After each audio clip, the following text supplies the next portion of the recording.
దేవునికి స్తోత్రం కలుగును గాక. మీ అందరికీ నా హృదయపూర్వకమైన వందనాలమ్మ. దేవుడు మిమ్మల్ని దీవించాలి, మిమ్మల్ని ఆశీర్వదించాలి. మీ కొరకు మేము ప్రతిదినం ప్రార్థిస్తున్నాము. మా కొరకు కూడా మీరు ప్రార్థన చేయండి.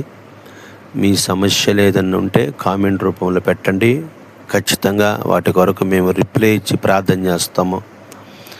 ఈరోజు 17వ తారీఖు దేవుడు మరొక దినమును మనకి ఇచ్చినందుకు ఆయనకి మనం ఎంతగానో కృతజ్ఞులై ఉన్నాం.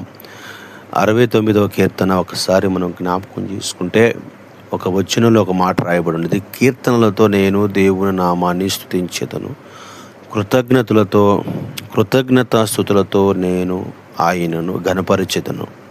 ఈ వాక్య భాగాన్ని గమనిస్తే నా ప్రియమైన సహోదరులారా, మన ఆధ్యాత్మికమైన జీవితంలో మనం దేవుణ్ణి కీర్తించాలని, దేవుణ్ణి నామాన్ని స్తుతించాలని వాక్యం రాయబడింది.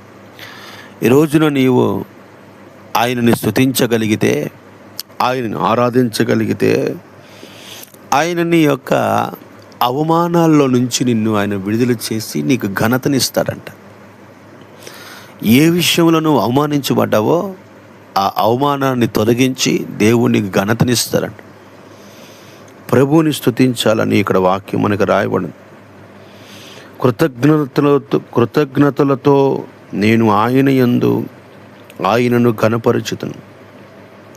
కృతజ్ఞత స్వభావం ఎవరికైతే కలిగి ఉంటారో వారి పట్ల దేవుడు చేసే కార్యములు అంతా ఇంత కాదండి, ఎన్నెన్నో కార్యములు ప్రభు జరిగిస్తాడు. ఏమని కార్యములు ప్రభు మన పట్ల జరిగిస్తాడంటే, మన పితరులు చేసిన దోషాలు మన బిడ్డల మీద రాకుండా దేవుడు వాటి నుంచి విడుదల చేస్తాడు. అంత మాత్రమే కాదు, కానీ ఒకవేళ నీ కుటుంబము లోకంలో పాపంలో శాపంలో ఉందేమో వాటిల నుంచి కూడా దేవుడు నీ కుటుంబాన్ని విడుదల చేస్తాడు.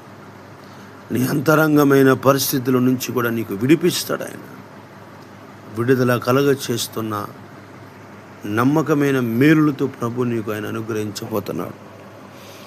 నువ్వు ఆయనని కృతజ్ఞతాస్తుతులు చెల్లించాలని, ఆయన నామాన్ని గనపరచాలని, వాటి ద్వారా నీ పితరుల శాపాన్ని దేవుడు తొలగిస్తానని, దాని ద్వారా నీ బిడ్డలు, నీ కుటుంబం నీతి మార్గంలో నడిచిద్దని ప్రభు తెలియచేస్తున్నాడు. పరిశుద్ధులైన తండ్రి, నీకు స్తోత్రాలు. నీ బిడ్డలు ఎవరైతే నాయనా ఏకీభవిస్తున్నారు ఈ ప్రార్థనలు, వారు అంతకంతకు దీవించండి. వారి అవస్థతలు ఏమిటో, వారి సమస్యలు ఏమిటో తొలగించి, వారి అవస్థతల నుంచి వారిని విడుదల చేసి, వారి సమస్యల నుంచి విడుదల చేసి, సమాధానం వారికి